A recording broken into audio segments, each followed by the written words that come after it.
Hello friends, welcome back. मैं एक मरतबा फिर आप लोगों के सामने हाजिर हुआ हूँ एक नया वीडियो लेकर। आज के इस वीडियो में हम लोग क्लास 12th उर्दू का चैप्टर 8 देखेंगे। तो मैं पहले फिर से आप लोगों को बता देना चाहता हूँ कि अगर आप लोग पिछला वीडियो नहीं देखे हैं तो जाए, उसका लिंक डिस्क्रिप्शन में आप जाकर वहाँ से देख लें। तो आज के इस वीडियो में हम लोग प्रॉमिस जो चैप्टर है, जिनके मुसन्निफ जिलानी बानो हैं, उन्हीं को देखेंगे। प्रॉमिस एक अफसाना है, तो इसी चैप्टर से बनने वाले सभी हम क्वेश्चन को देखेंगे, ऑब्जेक्टिव को देखेंगे। तो चलिए दोस्तों, हम लोग बिना ताख़ीर के वीडियो में आगे बढ़ते हैं और देखते हैं इससे बनने वाले क्वेश्चन को। तो सबसे पहला क्वेश्चन आप देख पा रहे होंगे कि जिलानी बानो की पैदाइश कब हुई। तो जिलानी बानो की पैदाइश कब हुई दोस्तों?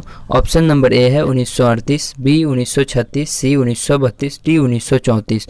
तो मैं बतला दूं कि ये जिलानी बानो की जो पैदाइश हुई थी वो 1936 को हुई थी। जिलानी बानो की पैदाइश 14 जुलाई 1936 कहाँ हुई थी दोस्तों? तो बदायूं, जो उत्तर प्रदेश में पड़ता है, वहीं जिलानी बानो की पैदाइश हुई थी। चलिए, उम्मीद करता हूँ आप लोगों को याद हो गया होगा। अगर याद नहीं हुआ है तब पर भी याद कीजिए। अगर आप लोगों को पहले से ही याद होगा अगर, तो आप अपने आप को आजमाइए कि कितना आता है आप लोगों को। चलिए आगे बढ़ते हैं हम लोग। अगला क्वेश्चन है क्वेश्चन नंबर 2। जिलानी बानो की तालीम कहाँ तक हुई? तो जिलानी बानो की जो तालीम हुई दोस्तों वो एमए तक हुई। कहाँ तक हुई थी? एमए तक हुई थी। और मैं बतला दूं कि हम लोग सभी ऑप्शन को नहीं देखेंगे, कोई फ़ायदा नहीं उससे। चलिए अगले बढ़ते हैं हम लोग अगले क्वेश्चन की तरफ। अगला क्वेश्चन है 3। जिलानी बानो की शादी किससे हुई? तो जिलानी बानो की जो शादी हुई थी दोस्तों वो एक मशहूर अदीब डॉक्टर अनवर मुअज़्ज़म से हुई थी। किन से हुई थी? Doctor Anwar Muazzam. Option number D देख पा रहे होंगे आप लोग, doctor Anwar Muazzam is right answer.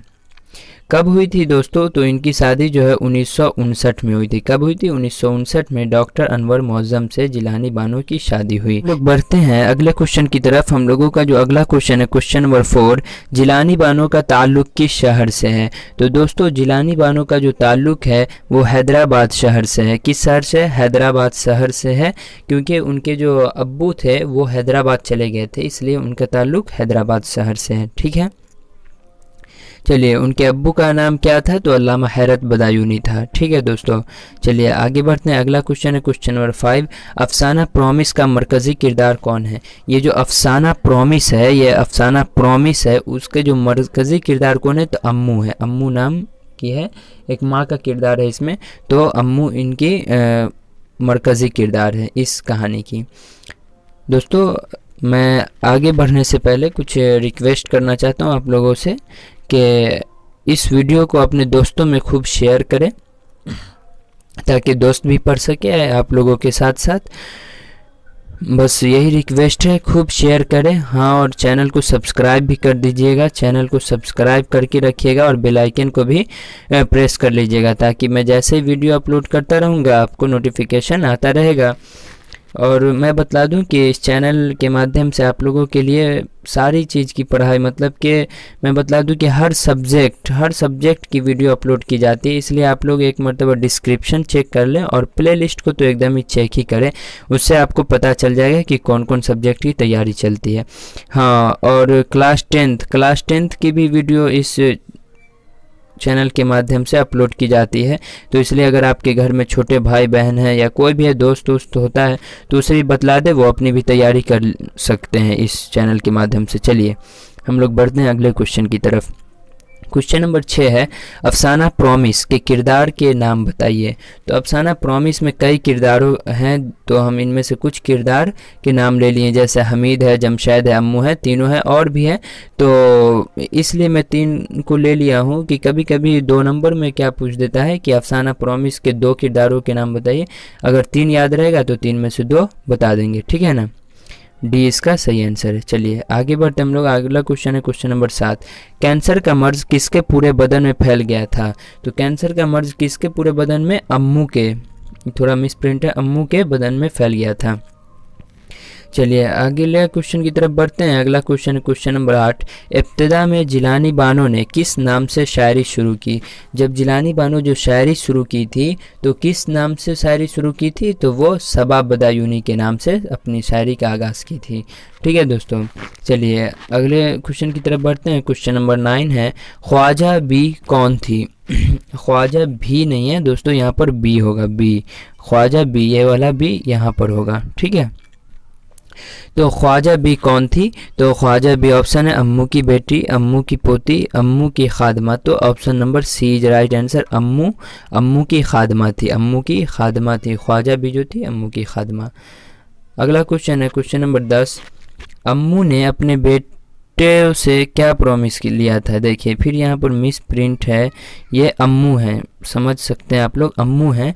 अम्मू ने अपने बेटों से क्या प्रॉमिस लिया था, तो अम्मू जब ये कहानी पढ़िएगा तो समझ में आएगा कि अम्मू जो है अपने बेटों से ये प्रॉमिस ली थी कि मौत के बाद हमको जो है ना तू लोग कंधा लगा देगा, बस तोरे लोग से कुछ नहीं चाहिए, बस तू लोग हमरे कंधा लगा देगा, यही बात का प्रॉमिस ली थी। ठीक है, समझ पा रहे होंगे, मौत के बाद कंधा देने का प्रॉमिस ली थी कौन, अम्मू जो है उनकी माँ।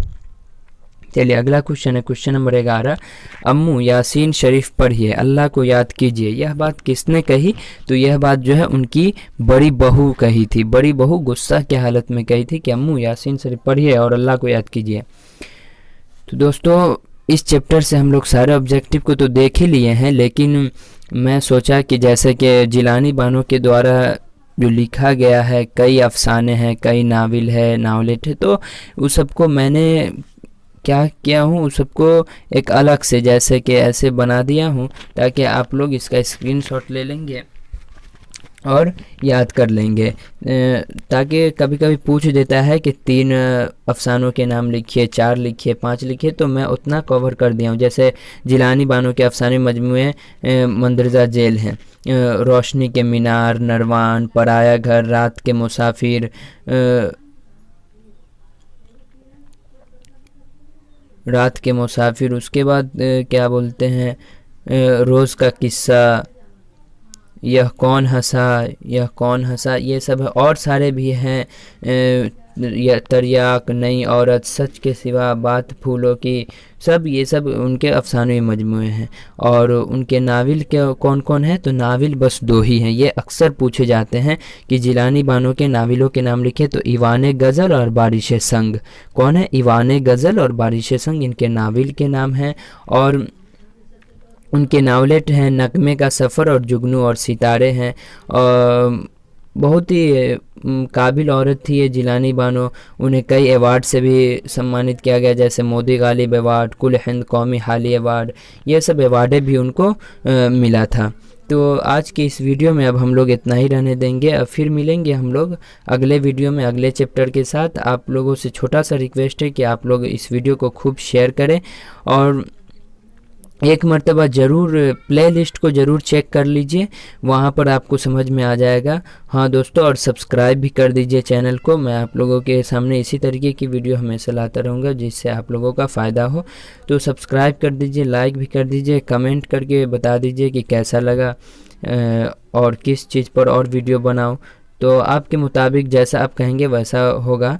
इस चैनल के माध्यम से तो पूरा एकदम उर्दू को तो पूरा ख़त्म ही किया जाएगा, एकदम अच्छे से तैयारी किया जाएगा। तो बस आज के इस वीडियो में बस इतना ही रहने देते हैं, फिर मिलेंगे हम लोग अगले वीडियो में।